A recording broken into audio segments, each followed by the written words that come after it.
Mayroong ordinansa ang Maynila na harap ko, linis ko. Pahigpit at pahigpit tayo. Pagbalik at padugyot ito. Lahat ng mga establishment yan, kakasuhan natin.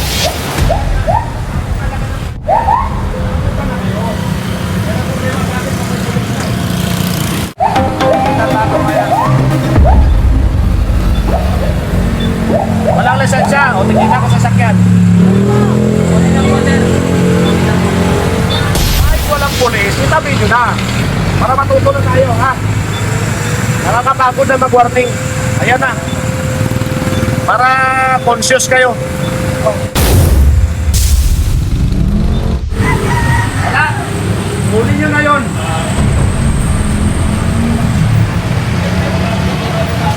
O, hintayin nyo pang kunin ko pangalan ng may-ari. Kasi itabi nyo. O, anong gawin? Kami magkuha.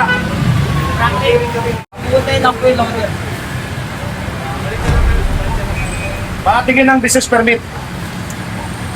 Kanina pa kayo eh. Business permit. Yeah. Sinipat na yung business permit.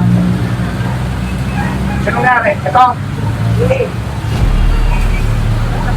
Picturean nyo. Tapos si Juan ito. Tapayin natin.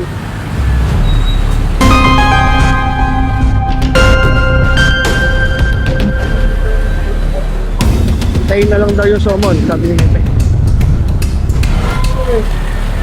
Huwag pa ganyan. Hindi nyo makuha.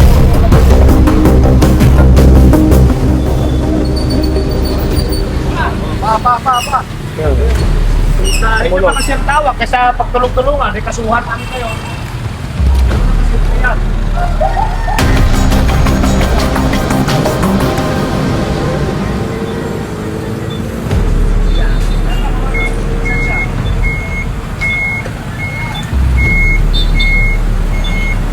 Diba?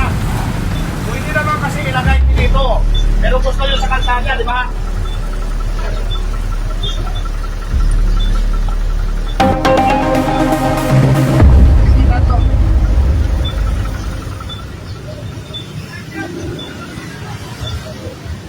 Paliwanag na lang kayo sa korte. Ginawang batas na yan, baga maging malinis sa Manila. Kung sabihin ninyo sa kalsada yan, magpaliwanag kayo sa korte. Sir. Diyan muna.